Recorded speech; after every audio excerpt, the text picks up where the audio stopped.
Hola, buenas. ¿Puedes iniciar la clase, por favor? Claro, doctora.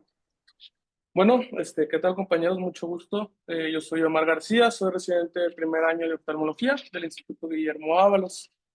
Hoy vamos a tocar el tema de tonometría ocular, tema muy básico para el bloque de glaucoma, ¿verdad? Vamos a ver. Bueno, ya como mencioné, el tema es tonometría ocular. Los criterios que vamos a abarcar es describir las diferentes técnicas de tonometría ocular, la técnica correcta, los diferentes dispositivos para la toma de la presión y las características especiales de cada una, ¿cierto? Hay tonometrías que tienen sus ventajas, otras que tienen sus desventajas. Vamos a ir dándole también los casos especiales y cicatrices. Son un poquito ya más separados los temas a tratar. Hay que mencionar un poco sobre la presión intraocular, siendo que es para lo que hacemos la tonometría, vaya, para darnos cuenta de cuánto es la presión intraocular.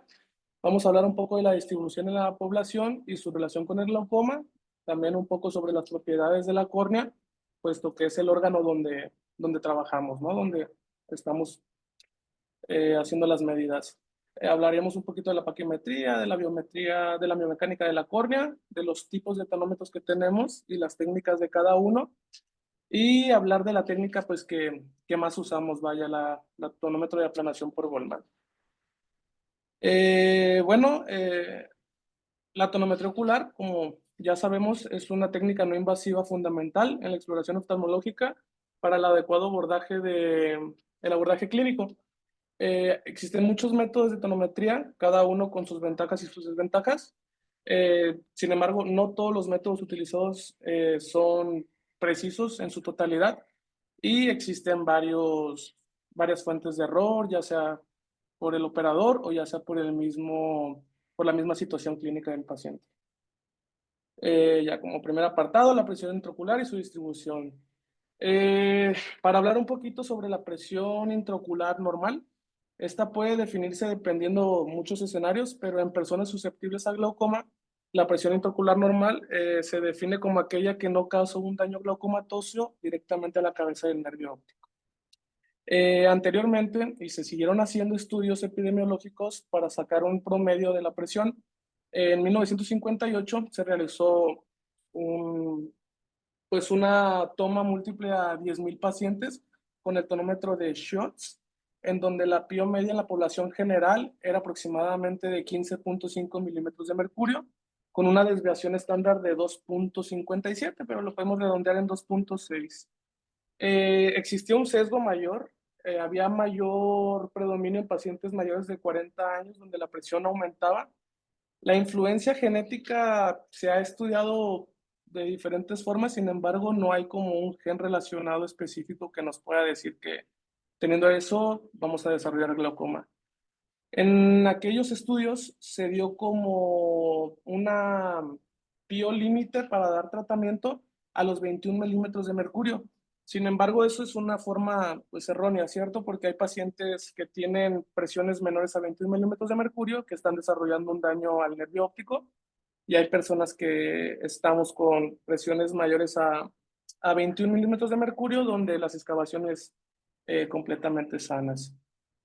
Eh, para diagnosticar, no nos podíamos basar únicamente en la PIO, porque iba a haber ahí errores precisamente por esas variantes. Igual la PIO juega un papel fundamental en el bloque del glaucoma, en la enfermedad del glaucoma. Sin embargo, no es su totalidad, no es responsable en su totalidad, sigue siendo una teoría. Todavía no se establece realmente cuál es la causa fundamental del daño al nervio óptico. Bueno, y dentro de los factores, si le seguimos agravando la PIO puede variar por mucho tipo de cosas, pueden ser por maniobras de Valsalva que nos ayuda, bueno, nos perjudica en el aumento de la presión intraocular, pacientes que están bajo intubación, pacientes que tocan algún instrumento en viento, como patologías hormonales también hay pacientes que con enfermedad ocular tiroidea que nos va a llevar a un aumento de la presión intraocular. Fármacos como dentro de los más populares que conocemos, los corticosteroides, que nos favorecen también a un rebote de la PIO que va para arriba, anticolinérgicos, Factores que pueden bajar o que nos pueden tranquilizar un poquito la PIO es ejercicios aeróbicos. Sin embargo, ahí también está un poquito pues, controversial porque existen los ejercicios como el yoga, donde los pacientes utilizan posiciones, respiraciones que nos pueden perjudicar un poquito. Otros temas que nos pueden bajar un poco la presión intraocular, una acidosis metabólica, el consumo de sustancias que no son relacionados con tratamientos de glaucoma como el alcohol, la heroína, la marihuana, entre otros factores. Y bueno, ya entrando un poquito más en las propiedades y biomecánica de la córnea, esto es muy importante mencionar, puesto que tiene un papel fundamental en la dinámica con los instrumentos que nosotros estamos utilizando para medir la PIO, siendo el órgano que tiene primer contacto con ellos y de donde se basan todas las estadísticas para dar un número aproximado de cuánto tenemos de presión dentro del ojo. Bueno, una de las cosas que vamos a estar escuchando muy seguido es sobre la histéresis corneal. Esta es una medida de distensibilidad de la córnea. En sí es la capacidad de la córnea de absorber y dispersar la energía como resultado de la viscoelasticidad de la misma. Esta se encuentra directamente relacionada a la cantidad de fibras de colágeno que está en la córnea e indirectamente con el grosor corneal central. La histéresis corneal puede darnos una variación en la PIO de más o menos 2 milímetros de mercurio aproximadamente. Otro de los datos importantes de conocer de la córnea es el espesor corneal central, puesto que esto es indicativo de cómo se encuentra la córnea en su momento, tanto en composición estructural, hidratación, estado metabólico de ella, al igual que la curvatura de la córnea, porque este también nos puede dar una variación en la toma de la PIO, donde menciona que a menor radio corneal es una mayor lectura de la PIO. Bueno, y la tonometría del grosor y la relación con el grosor corneal. Anteriormente, la medida de la PIO con los tonómetros más comunes, que es el tonómetro, por ejemplo, el de Goldman, se creía que se veía afectada por el grosor central corneal. Sin embargo, eso quedó pues prácticamente obsoleto. Hay algunos médicos todavía, me ha tocado escuchar, que sí tienen una tabla para tabular si una córnea es muy gruesa, restan milímetros de mercurio a su toma, pero no hay una relación lineal. Actualmente no existe un factor que sea válido para nosotros poder calcular la PIO. El tonómetro de Goldman es el más preciso y es más preciso cuando el grosor corneal central oscila entre los 520 micras de grosor. Esto por el hecho de que cuando se realiza el tonómetro se hace un estudio donde se saca una media y prácticamente pues, es un tonómetro que está calibrado para córneas de 520 micras. Por ende, cuando nosotros nos encontramos con córneas gruesas, esta va a ser más resistente a la deformación del tonómetro y nos va a estar dando sobreestimaciones de la PIO. Al igual, en lo contrario, cuando estamos con córneas delgadas, la medición de la PIO la vamos a subestimar. Por eso es que mencionan que una córnea delgada es un factor de riesgo para desarrollar glaucoma, pero no meramente porque la córnea delgada sea parte de la fisiopatología, sino porque nos hace una subestimación de la PIO y eso es como el factor de riesgo de llevar al paciente a una evolución a glaucoma. Bueno, ya entrando un poquito más al tema de los tonómetros, tenemos distintos tipos de tonómetros, tanto por la mecánica en la que funcionan, a cómo se ha ido desarrollando la técnica del mismo. Por mecánica, todos los tonómetros clínicos miden la PIO al relacionar una deformación del globo ocular con las fuerzas responsables de la deformación. En este caso, si nos tratamos de esto, tenemos dos tipos de tonometrías, que es la planación y la indentación. En un caso, en la planación nosotros estudiamos cuánta fuerza necesitamos para, valga la redundancia, la palabra aplanar un área de la superficie corneal y ya hablar un poquito de presiones tanto intrínsecas y extrínsecas. Y en la indentación lo que se hace es medir la hendidura. Este ya es como el tonómetro de Shields, que lo vamos a hablar más adelante. Se mide la hendidura según el peso que se está ejerciendo y se hace una tabla donde ya nosotros vamos a sacar la relación de la PIO. Bueno, antes de empezar un poquito con los tonómetros, es importante mencionar pues el principio en el que trabajan, que es el principio de Invert-Fick. En este establece que la presión dentro de una esfera seca de paredes delgadas es igual a la fuerza necesaria para aplanar su superficie dividida por el área aplanada. Esta teoría queda un poquito fuera del tema del globo ocular, siendo que pues el globo ocular no es una esfera seca, tampoco es una esfera perfecta.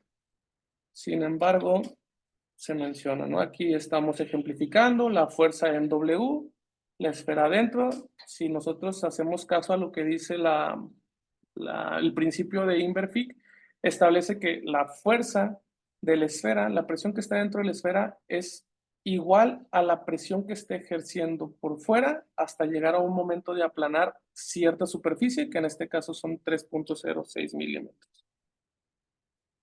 Si nos metemos ya un poquito más al tema del globo ocular, ya se hace una modificación de la ley donde ya se toma como importancia a la tensión de la superficie de la película lagrimal. En este caso se ejemplifica el tonómetro como la W. El tonómetro ejerce una fuerza donde también hay una tensión de la película lagrimal, no sé si se alcance a ver ahí mi lector. Hay una tensión de la película lagrimal en las orillas que habla ya se relaciona un poquito más con el globo ocular. Este es la fuerza que ejerce más la tensión de la película lagrimal, que aquí lo pone como W y S, es igual a la presión intraocular más el área aplanada más la fuerza para doblar la córnea. Al aplanar esta zona, se necesita una fuerza, se dice que se necesita una fuerza de 0.1 gramos, que esto corresponde a 1 milímetro de mercurio. Eso quiere decir que cuando nosotros estamos poniendo el tenómetro de Boltzmann en 1, estamos hablando de que se está ejerciendo una fuerza de 1 gramo, vaya. Bueno, ya ahora sí dividiendo un poquito los tipos de tonómetros, ya no tanto por la ley que trabajan, existen los tonómetros de contacto y los tonómetros de no contacto. En los tonómetros de contacto abarcamos las leyes que mencionábamos. Está el tonómetro de aplanación de Goldman, como el nombre lo dice, de aplanación. El tonómetro de indentación, que vamos a hablar un poquito de ellos. Tonómetro de rebote, como lo es el Iker. Y el tonómetro de no contacto, que es la tonometría neumática, que puede ser simple o ya puede llevar ahí un poquito más de estudio sobre la córnea. Y lo vamos a hablar más adelante. Bueno, hablando de un poquito del tonómetro de aplanación de Goldman, que pues es el que prácticamente vamos a estar usando en nuestra práctica diaria, en prácticamente todos los consultorios, a menos que opten por otro tipo de tonómetro, no deja de ser el gold standard. Este mide la fuerza necesaria para aplanar un área de 3.06 milímetros, como lo habíamos mencionado anteriormente, y también hace mención un poquito ya al menisco lagrimal, que hay una resistencia de la córnea al aplanamiento. Este se contrarresta con atracción capilar del menisco lagrimal hacia el tonómetro. Esto cuenta con, bueno, si vemos un poquito, yo estoy seguro que la mayoría de los que estamos en la plática conocemos un poco, lo hemos visto, lo hemos trabajado. Esta es la imagen ejemplificada de un tonómetro de Goldman y un poquito de cómo está compuesto, ¿cierto? En la parte superior contamos, perdón. En la parte superior contamos con un cono, que es por donde nosotros generalmente estamos observando cuando estamos con las miras de la lámpara de hendidura. Cuenta con un cono con un biprisma. Este biprisma va a ser una división de una imagen. Va a haber un prisma que hace una imagen dividida para el examinador y este permite, mediante la fuerza empleada, llevar al punto de aplanamiento de la córnea. Este es un biprisma que está unido a una carcasa por una varilla. Dentro de esta carcasa se encuentran resortes, un resorte helicoidal y unas palancas que nos ayudan a ejercer fuerza con esta perilla de ajuste. Esta perilla de ajuste va a estar numerada, donde nos va a estar diciendo, ahorita vamos a hablar un poquito de la técnica, nos va a estar diciendo la fuerza que estamos empleando sobre la córnea para lograr aplanarla y ver la famosa imagen del círculo dividido, ¿cierto? Es de los más precisos, no deja de ser el gold standard a pesar de que haya tanta tecnología. Por el momento, ¿cierto? Porque ya hay unos tonómetros neumáticos que quieren suplirlo. Bueno, esto ya es un poquito más de cómo se deberían de ver los semicírculos cuando se ve a través de la lámpara de hendidura, puesto que el tonómetro de Goldman se monta sobre una lámpara de hendidura. No podemos trabajar con él solo por sí. Ese se monta en una lámpara de hendidura donde el explorador va a ver dos prismas divisores en el haz de luz dentro de la unidad.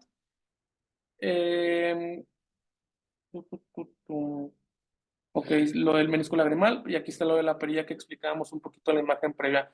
Se va a ver a través de la lámpara de hendidura la división del biprisma y el círculo que se divide en dos anillos semicirculares, donde vamos a estar nosotros ajustando con la perilla lateral del tonómetro hasta llegar al punto donde se juntan los bordes interiores del círculo, de los semicírculos, perdón. Ahorita vamos a ver, aquí está. Cuando hablamos de los bordes interiores, no tenemos que llevar los semicírculos a que se emparejen en un tipo de S, Z, culebra, sino que se tienen que tocar los bordes internos únicamente. Ahorita vamos a hablar un poquito de los patrones que pueden ser de error, mucha fluoroseína, poca fluoroseína, o que ya dejamos sucio la copa del tonómetro. Esto es lo normal. Cuando hay miras muy anchas, sé que a lo mejor pues el ejemplo no es como tanto como la práctica, pero aquí está tratando de simular unas semicírculos más gorditos. Esto nos podría dar falsos sobre la toma del apio porque a final de cuentas al haber exceso de fluoroseína no estamos llevando la aplanación a su punto. En este otro ejemplo, en el ejemplo de la imagen C, podemos ver la mala alineación vertical horizontal. Yo, la verdad, en mi experiencia, cuando empezaba a tomar mis primeras PIOs, no entendía el por qué no podía llevar los círculos al mismo tamaño, los semicírculos, pero es cuestión de un poquito del eje vertical horizontal, a lo mejor subir un poquito, bajar un poquito, ahí con la disculpa del epitelio del paciente, pero para llegar a la correcta toma. Aquí, como les decía, aquí sí está ejemplificado un poco más el grosor, el exceso de fluoroseína con la poca aplicación de la misma. En el caso del exceso de fluoroseína, los semicírculos van a ser más anchos, por lo que nos va a llevar a unos valores elevados, o sea, vamos a subestimar la PIO. Como se tocan antes, no estamos llegando al punto correcto y estamos pensando que el paciente tiene una presión intraocular menor cuando, pues a lo mejor nos faltan ahí unos milímetros. Cuando los semicírculos son más delgados, pues es lo contrario, ¿no? O sea, nos estamos yendo más lejos de lo que debieron haberse tocado las caras internas y pues nos va a llevar a datos falsos, por lo general a valores bajos. Vamos a pensar que el paciente tiene valores inferiores cuando es lo contrario. Ese circulito de acá ejemplifica cuando uno tuvo un error en una prueba, no pudiste tomar bien la presión, te retiraste y no limpiaste el cono y el cono se queda con fluoroseína y al momento de volver a ir a tomar la prueba del paciente, el cono ya cuenta con fluoroseína, el paciente cuenta con fluoroseína y pues te lleva a un error igual, tanto de semicírculos anchos o semicírculos angostos. Y otra vez, un poquito, pues no sé cómo decírselos de que así se tenga que ver, realmente lo vas a llevar mucho en la práctica, cuando se te van gordos es evidente o cuando quedan muy anchos es muy evidente, al igual como cuando haces la toma bien. Es muy importante el aseo, no sé que nosotros trabajamos bajo mucho volumen de pacientes y pues prácticamente pensamos que no va a pasar nada si tomamos la presión de un paciente a otro sin limpiar, pero pues no olvidemos que las superficies oculares son diferentes, los pacientes son susceptibles y existen virus, existen infecciones que nosotros podemos evitar con el simple hecho de limpiar un poquito el tonómetro. Generalmente el hipoclorito de sodio al 2% nos ayuda a combatir virus como el adenovirus, el virus de herpes simple, o sea, podríamos estar ahorrándole una queratitis al paciente por el hecho de nada más ser un poquito higiénicos. Las toallitas de alcohol isopropílico al 70% no nos favorecen tanto con las infecciones virales, por lo que se ha ido optando que incluso en algunos tonómetros se han desarrollado prismas y tapas desechables para pues, prácticamente evitar ese contagio innecesario. Aquí un poquito de la técnica, la voy a ir pausando para irla explicando. No tiene una curva de aprendizaje muy grande, la verdad. Para el paciente suele ser un poco incómodo, no es dolorosa, siempre hay que explicarle al paciente porque el paciente generalmente es muy nervioso con los ojos. Así que no sé si se está reproduciendo. ¿Alguien me puede confirmar? Sí, está lento, pero no sé si es mi internet. Creo que es el de los dos, porque el mío tampoco. Bueno, vamos a ver si quiere correr. Igual voy explicando un poco la técnica. Para la técnica, obviamente, después del aseo correcto del tonómetro, hay que colocar anestesia tópica. Vamos a tocar la córnea, que es uno de los tejidos más inervados, más sensibles, por ende. Vamos a colocar una gotita de anestesia, vamos a teñir con fluoroceína al paciente. Obviamente, yo no sé por qué los laboratorios siguen haciendo esa tira tan llena de exceso, porque si nosotros cortamos la tira por la mitad, la verdad es que es suficiente fluoroceína. Quitamos el exceso en dado caso que tenga exceso de fluoroceína del paciente y quiero que se reproduzca el video para explicar un poco la técnica. Creo que está muy lento mi internet, una disculpa. Pero bueno, una vez que nosotros explicamos, una vez que nosotros ponemos la anestesia y la fluoroceína, le vamos a explicar al paciente que vamos a hacer un pequeño toque en su ojo, se le tiene que explicar todo al paciente y que tiene que mirar un punto fijo. Nosotros, antes de acercarnos al paciente o incluso antes de tocarlo con el tonómetro, tenemos que asegurarnos que dentro de nuestras binoculares, nuestras miras, estemos viendo bien centrado el biprisma. En este caso, la verdad, no es necesario o no hay como que un zoom adecuado, pero a mí me gusta ponerlo en 10, 16, donde yo veo el círculo grande, porque si tengo la facilidad de darle zoom a la lámpara de hendidura, ¿para qué estarme viendo el circulito a lo lejos con un aumento de 6, ¿cierto? Me molesta que no se reproduzca el video. Bueno, una vez que ya limpiamos, ya acomodamos nuestra área, nosotros nos vamos a acercar en macro. Eso quiere decir que no nos vamos a acercar al ojo del paciente viendo a través del microscopio porque la verdad podemos lastimarlo. Nos vamos a acercar en macro hasta llegar al ápex sin tocar antes del hecho de que tú te pongas bajo microscopio.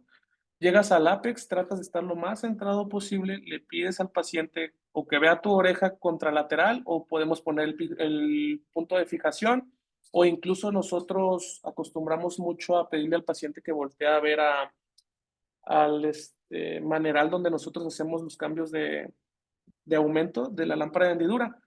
El paciente se queda viendo fijamente ahí, tú ya estás acomodado, estás muy cerca del ápex y te asomas a través de la lámpara de hendidura donde se alcanza a visualizar un poco tanto la córnea como el iris y tratas de lo más centrado posible tocar ligeramente. Aquí no hay que apachurrar, el tonómetro simplemente tiene que tocar la córnea y toda la fuerza se ejerce o todo lo que tú quieras ejercer sobre fuerza es con la perilla de ajuste del tonómetro.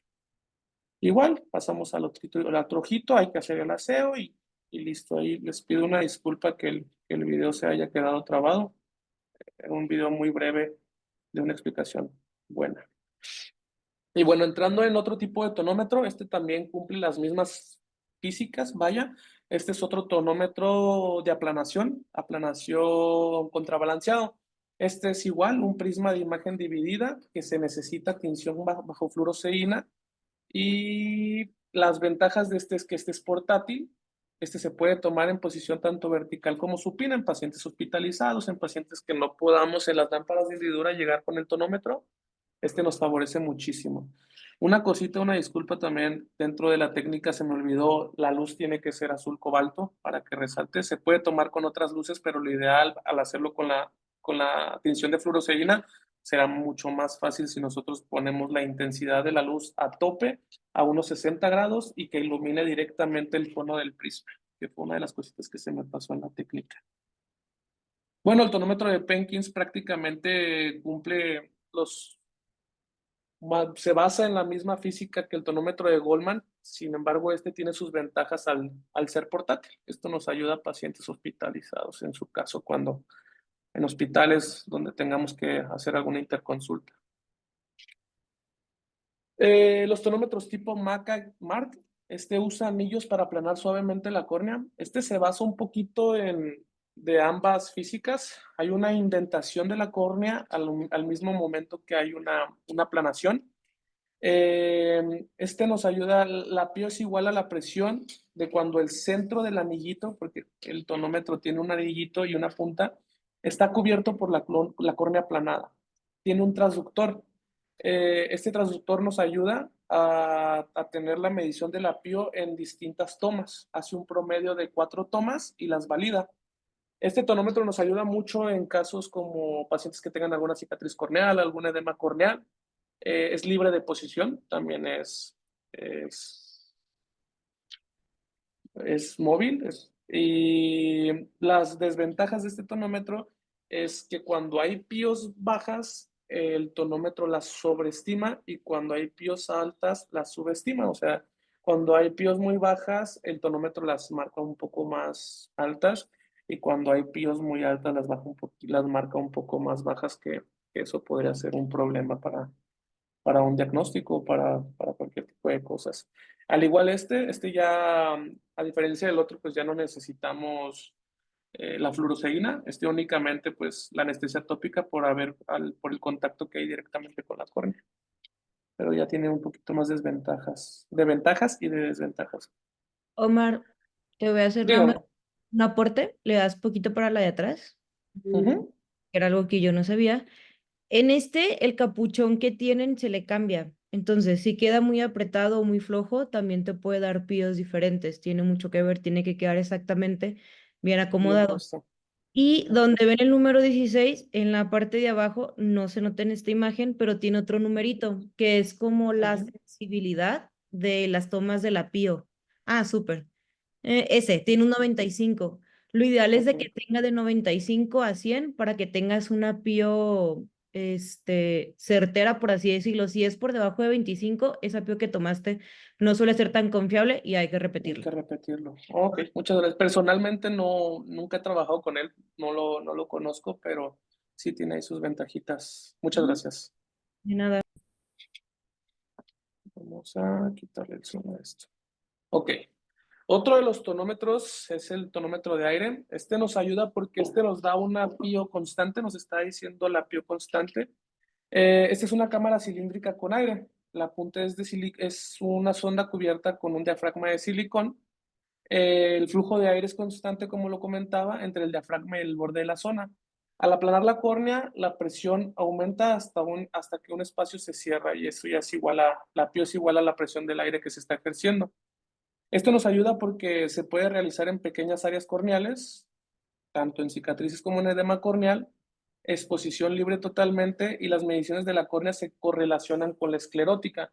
En este caso, al correlacionarse con la esclerótica, nosotros podemos también hacer una tomografía ocular en pacientes que tengan, por ejemplo, una queratoprótesis, que es otro caso peculiar.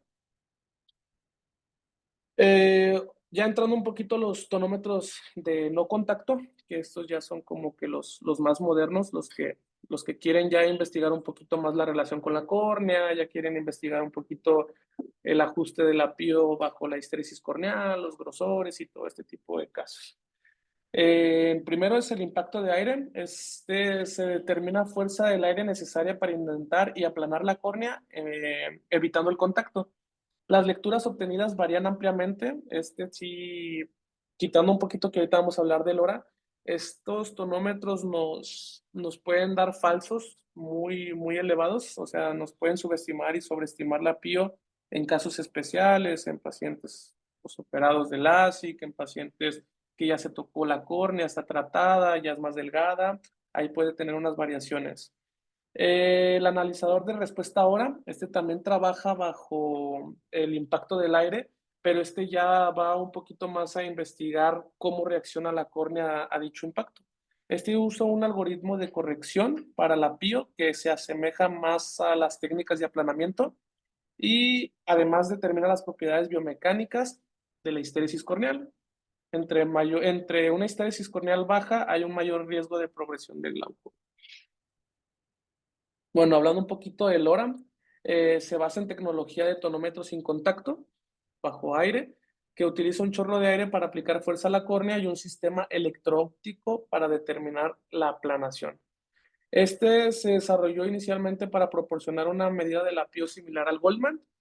Se usa sin anestesia, obviamente sin fluoroceína, y no hay contacto con el paciente. Obviamente esto nos ayuda a pacientes no cooperadores, a pacientes posoperados que están muy sensibles de su ojo. Nos ayuda un poco a llevarle una mejor revisión al paciente.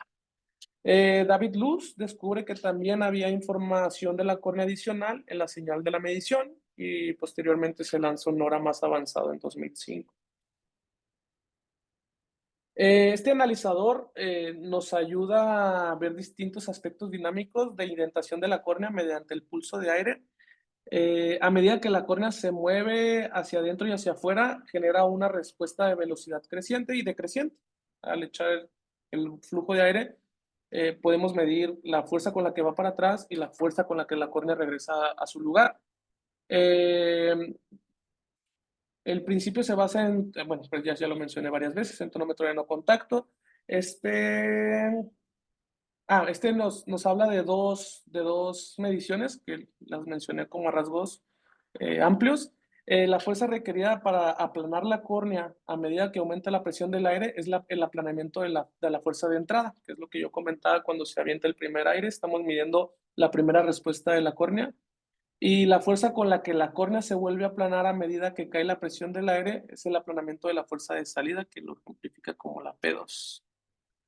La diferencia entre ambos nos habla de la estéresis corneal, precisamente, que es estas imágenes de aquí. No sé si los alcanzamos a ver muy bien.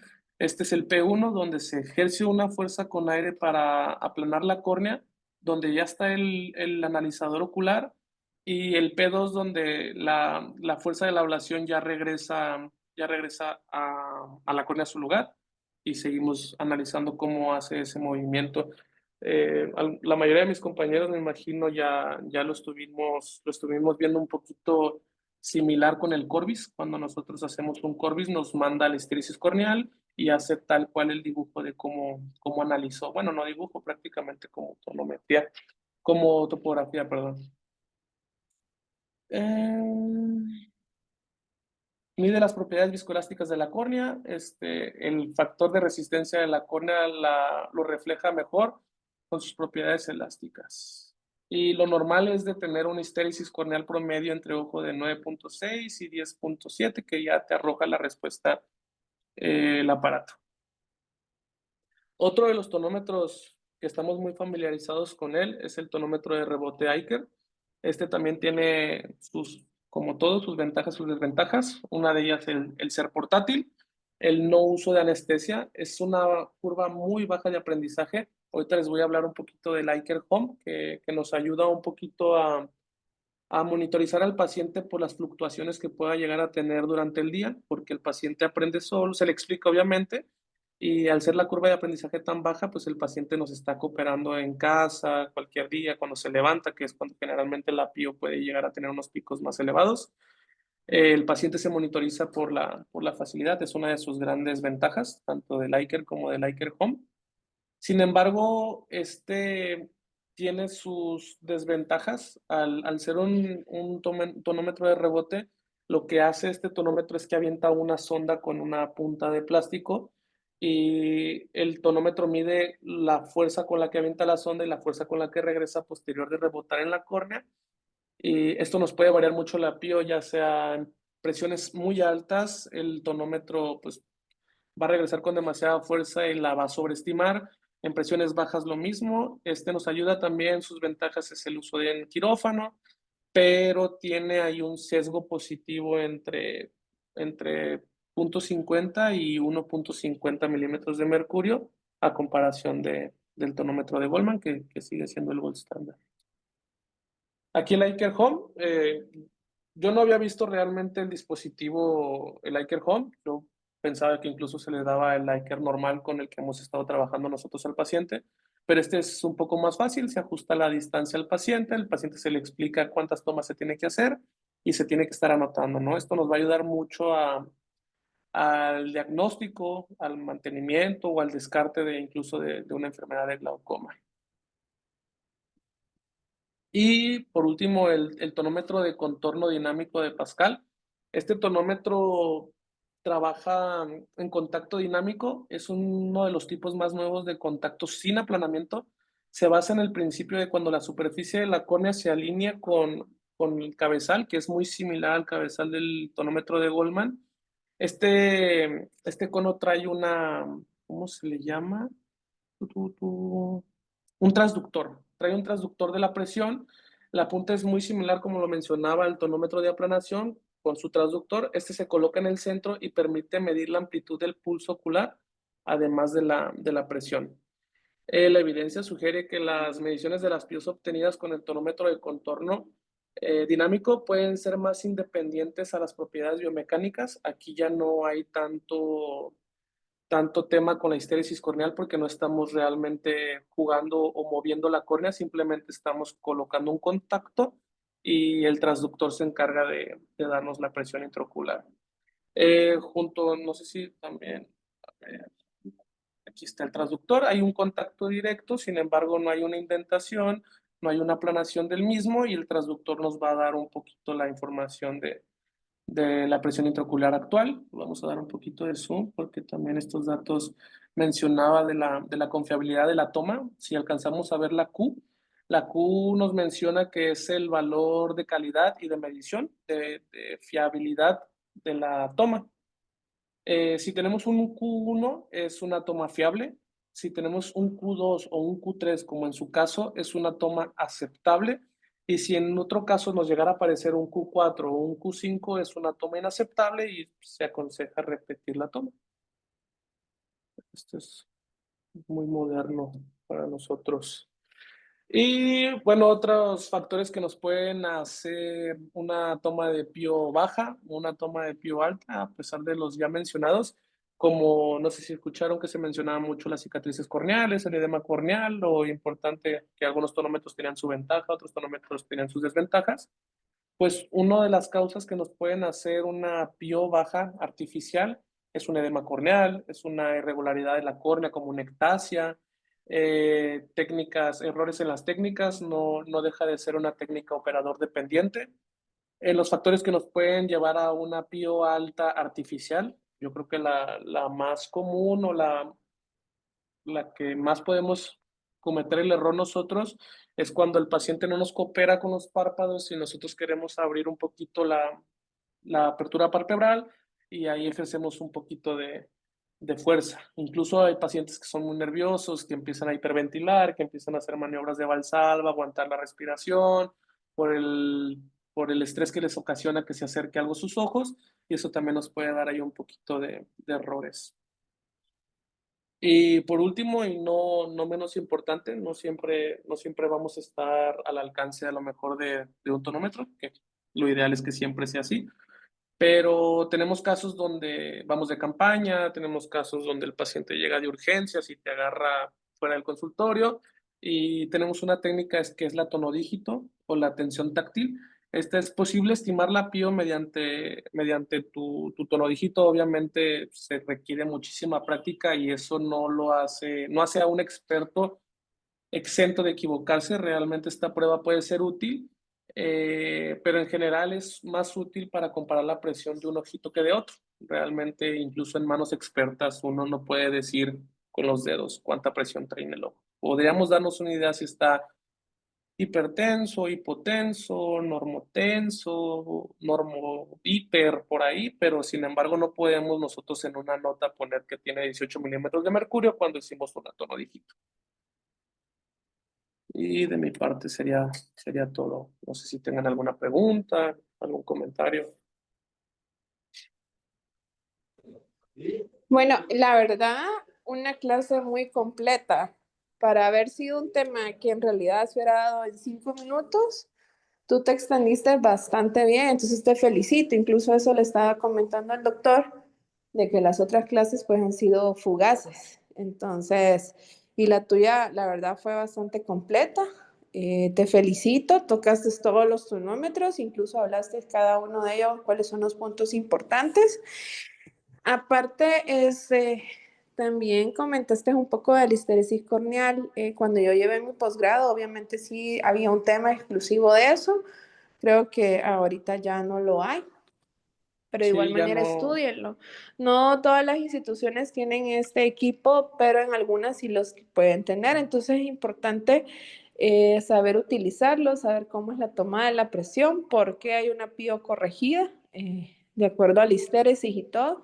Entonces es un punto muy importante. El gol estándar de toma es Goldman, ¿sí? Entonces Goldman. yo sé que acá ocupamos el iCare, chinito, pero es muy bueno. Pero no es que solamente lo van a estar haciendo así, porque noté que desde que el doctor Gutiérrez trajo ese, esa maquinita, los médicos como que se les olvidó cómo se toma la presión y ya no saben tomar presiones. Entonces, cuando uno quiere constatar si en realidad la presión en Goldman y ustedes la toman y de ahí le dicen a uno tanto y uno lo toma, corroboramos que no saben tomar presiones. Entonces, ustedes sí o sí tienen que tomarlo siempre con Goldman. Entonces, obviamente sí pueden utilizar esa herramienta, digamos, cuando hay mucho paciente o algo así, pero tienen que saberlo tomar porque ya no saben tomar, no sé por qué. Entonces, tienen que tomar con Goldman. De igual manera, gracias, Wendy, por lo que nos comentaste. Yo tampoco lo sabía. Entonces, eso es muy importante, ¿verdad? No es que todos los médicos tengamos ese aparatito, pero en algunos médicos, pues, se simplifican la vida y lo tienen. Por eso es importante saberla tomar con Goldman, ¿verdad? Porque es el gol estándar y es el único que nos va a decir sí o sí cómo está la presión. Desconozco si en Jacaltenango todavía tienen shots o ya no, o ya tienen otra vez Goldman. Flor, Tania. Tenemos el Goldman, doctora. Ok, muy bien, porque hubo un momento donde no había Goldman, entonces ocupaban el shots. Buenas, Ya está un poco en desuso, sí, pero buenas si noches. no puede. Hola, doctor. ¿Cómo están? Quisiera hacer un pequeño comentario. Dele. ¿Se puede? Claro que sí, doctor. ¿Se oye? Sí. Bueno, ¿por qué decidí participar en el día de hoy un poquito con respecto al tema? Pues obviamente es uno de los temas más importantes que hay debido a la necesidad de hacerlo en muchos pacientes. Ahora, ¿cuándo deberíamos de tomar los tonómetros y cuáles son los tonómetros idóneos? Rutinariamente todo paciente nuevo deberíamos de tomarle la presión del ojo. Idealmente deberíamos tomar tonometría de no contacto, idealmente en todos los pacientes de ingreso. Cuando ya el paciente haya sido valorado y establecer cómo está esa cámara anterior, historia familiar de glaucoma, ver nervio óptico, entonces deberíamos de usar universalmente lo que es el tronómetro de Goldman. ¿Por ¿Por qué? Porque el tonómetro Goldman es un aparato que está estandarizado en todas partes del mundo. De tal manera que el tonómetro Goldman sirve como el estándar para medir la presión intraocular en cualquier tipo de paciente. El otro punto es dónde no deberíamos de tomar la presión del ojo. Por ejemplo, pacientes que tienen problemas infecciosos, pacientes que tienen problemas de úlceras corneales, pacientes que tienen queratitis incluso, donde usamos un tonómetro de contacto que lamentablemente en algún momento dado pudiera no estar estéril, porque nos puede dar el riesgo de algún proceso infeccioso que se empeore o que se complique o incluso nosotros involucrar en ese proceso. Dentro de lo que son los tonómetros, el neumotonómetro es muy bueno, principalmente cuando queremos medir lo que es resistencia e histéresis corneal. Ahora, con respecto al dato, yo tuve mucho tiempo midiendo histéresis y resistencia corneal con neumotonómetro. Tiene una ventaja de que es bastante preciso en muchos pacientes cuando tienen baja de resistencia o baja de histéresis, pero lamentablemente es inconstante incluso en una, dos o tres medidas que se le hagan en un paciente. Entonces, por lo tanto, nos es muy útil, pero tampoco es algo que nos sirve como para medir en un paciente con glaucoma. El otro punto que se ha visualizado es el grosor de la córnea en términos del paciente cuando se le toma la presión. Sabemos de que la baja, digamos, resistencia de la córnea nos puede dar una información no confiable 100%. Existen algunas tablitas por ahí donde se agregan milímetros o se le quitan milímetros de mercurio de acuerdo al grosor corneal. Ojo, eso no es tampoco 100% preciso. Y es algo importante que sepan que córneas delgadas muchas veces pueden tener una presión intraocular suficientemente confiable, o en pacientes que tienen un edema corneal, que tienen un grosor aumentado, estos pacientes también uno puede tener una lectura baja y no necesariamente significa que sea confiable. Entonces es importante considerar que hay ciertas circunstancias en el paciente, eso se debe mucho a la individualidad, en donde la presión del ojo pudiera no ser, digamos, universal la regla con respecto a que córneas más delgadas la presión se lee más baja, o pacientes definitivamente que se han hecho cirugía refractiva, sabemos de que la presión que vamos a leer es más baja de lo que normalmente el paciente tenía. En este paciente es importante, cuando hay historia familiar de glaucoma, tener la referencia original antes de hacer la cirugía. Entonces uno puede ver cuánto cambio sufrió en ese paciente, y a partir de ese momento podemos medir, digamos, lo que significa la relación directa.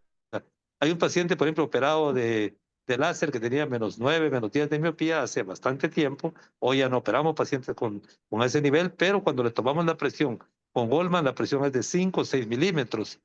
Pero cuando nosotros hacemos la conversión de acuerdo a la tabla, tiene como 18 o 19 y excavaciones bastante grandes. Entonces, siempre correlacione la presión del ojo con lo que es el nervio óptico en pacientes que sospechen glaucoma.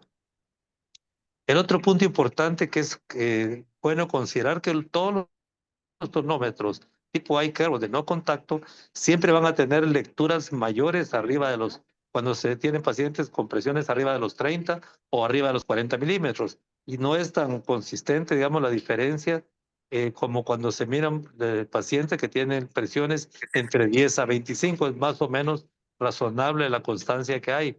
Pero cuando sube mucho más de eso, ya la presión con otros aparatos fuera de Goldman no es tan confiable. No olvidarse nunca del tonómetro de Schotz. El tonómetro de Schotz se mide en milímetros de radio, en milímetros se mide y en pesas, en gramos o miligramos, eso, gramos es.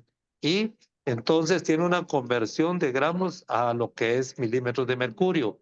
Si ustedes no tienen una idea clara o una información concreta, porque están las tablitas, se meten a internet, y en internet van a encontrar la conversión de lo que es el peso, la lectura, digamos, medidas en gramos, y a cuánto corresponde lo que es en milímetros de mercurio.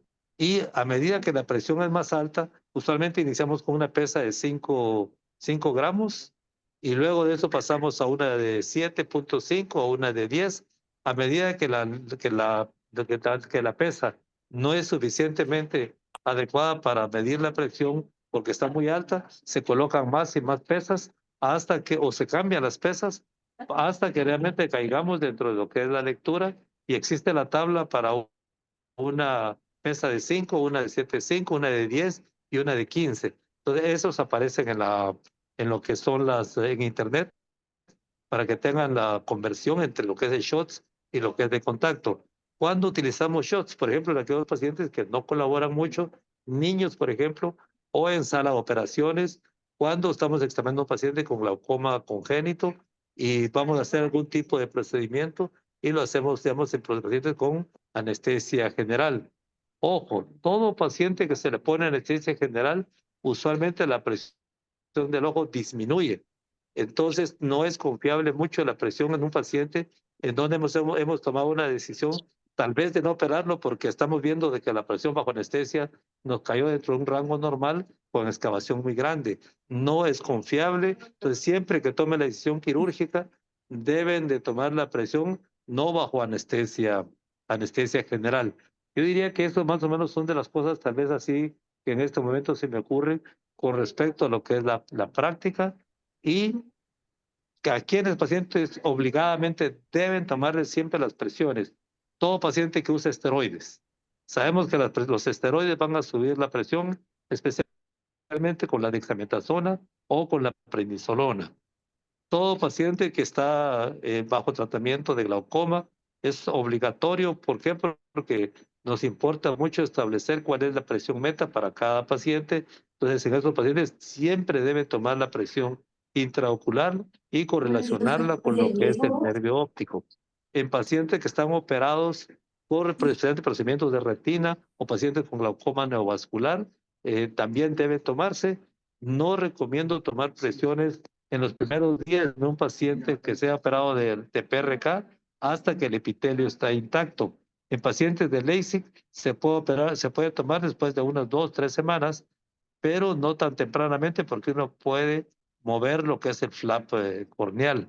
Entonces son de las cosas que uno debe tener en cuenta para no tratar de cometer el error o la equivocación de estar haciendo tomas de presión en pacientes que uno no debería de tomar la presión intraocular. Y la otra cosa, no se olviden el digitómetro. Parece mentira, pero ustedes cuando palpan un ojo, aunque pueda ser muy diferente entre un paciente y otro, un ojo que se siente muy hipotónico, uno sabe a través de lo que es la presión digitálica, cómo más o menos está una presión en un paciente. Damos, por ejemplo, un paciente que esté operado o un paciente con desprendimiento de retina, uno va a sentirlo a través de lo que es la presión del ojo. Paciente que tiene un glaucoma de ángulo cerrado, pacientes con glaucoma neovascular, son pacientes con los cuales uno puede perfectamente establecer si la presión es alta o es baja. Ojo, eso no significa que eso es suficiente para tomar decisiones. La decisión se debe tomar en la cuantificación que uno toma de la presión del ojo del paciente a través de cualquiera de los instrumentos que tengamos. Muy bien, básicamente yo diría que eso como un comentario final y yo creo que todo el mundo debemos de aprender a hacer atonometría con Goldman. No hay razón como para no saberla. ¿Se puede o no se puede usar fluoresceína? Yo lo hago con luz blanca, la hago con un ojo y la lectura que la he comparado con fluoresceína es muy similar, no varía más de tal vez de menos de un milímetro, entonces es suficientemente confiable. Incluso en algunos pacientes cuando hablan de que son alérgicos a los anestésicos, mi recomendación es tomarla incluso sin anestesia. El paciente perfectamente colabora porque la idea es solo tocarlo con mucha suavidad para ver los prismas que están en lo que está en el ápex del tonómetro y tratar de unirlos, y eso realmente no significa hacer una presión muy intensa en la córnea. Muy bien, así que creo que es una plática bien amplia en términos de los diferentes aparatos que hay. Eh, Insisto nada más, podemos utilizar Neumo, podemos utilizar ICAR, podemos utilizar SHOTS, pero no se olviden que el tonómetro estándar a través del cual nosotros hacemos cualquier tipo de estudio es el tonómetro de contacto, que es el golpe. Gracias, doctor. ¿Sí? Y sí, Muchas el gracias. tonómetro de shots casi siempre trae 3 pesitas y sí son en gramos. Entonces, trae las 3 pesitas de 5.5, de 7.5 creo, y la otra es de 10. Casi siempre lo usamos con la de 5.5. Entonces, bueno, igual ya lo comentó el doctor, así que tengan en cuenta lo que dijo del láser. Obviamente lo vamos a ver en pacientes posoperados de LASIK. Entonces, porque la presión de la succión del microquerátomo obviamente aumenta y en un paciente que tiene glaucoma, obviamente tenemos que pensarlo si lo hacemos o no, ¿verdad? Porque podemos presentar un aumento de la presión post-op. Entonces son puntos importantes que deben de tomar en cuenta. Wendy, ¿quieres decir algo? Sí, yo he visto, por ejemplo, allá en el San tenemos el Corbis y sí me ha tocado tomarles la presión a los PRK y a los post-LASIK con el Corbis, no hemos tenido ningún problema, por lo mismo de que como a veces aumentan la presión o son pacientes que ya traen prioridades elevadas, no con Gottman, sino puro con el Corbis y pues nos ha dado buen resultado hasta ahorita. Ok. También, doctora, para agregar como en el bloque de glaucoma la importancia de no dejarnos guiar únicamente por la PIO. Como lo comentaba al inicio de la clase, hay pacientes susceptibles bajo 21 milímetros de mercurio y pacientes que estamos, incluso yo me agrego, me he estado estudiando con presiones de 24 y no irnos luego a atacar al paciente con un análogo de prostaglandinas. También tiene sus efectos secundarios las gotas. Hay que correlacionar el caso clínico, a lo mejor buscar un poquito los grosores de capa de fibras nerviosas, células ganglionares, porque a final de cuentas el glaucoma no es todo la presión intraocular. Correcto, lo que tú dices, obviamente ya la mayoría de R2, R3 lo saben, algunos R1 no, Pero hay hipertensión ocular sin daño de glaucoma. También tenemos glaucoma de tensiones normales. Y obviamente el glaucoma se hace diagnóstico con el protocolo, campos visuales, paquimetría y OCT de nervio. Con eso vamos a hacer el diagnóstico, no solamente porque tenemos presiones altas. De igual manera, el riesgo en unos estudios a desarrollar glaucoma con hipertensión ocular a 5 años, pues es bastante bajo, pero sí hay que estarlo checando, con o sin tratamiento, porque muchas veces no le dan tratamiento y no va a haber ningún problema. O sea, el riesgo, la verdad, es muy bajo. Pero así como dijo el doctor, pues hay que tenerlo en cuenta. Gracias, Omar. Entonces, muy buena clase. Entonces, nos vemos el día de mañana a las 5 en punto, por favor. Pasen bonita noche. Gracias. Gracias. Gracias, buena clase, Omar. Bye. Gracias a todos.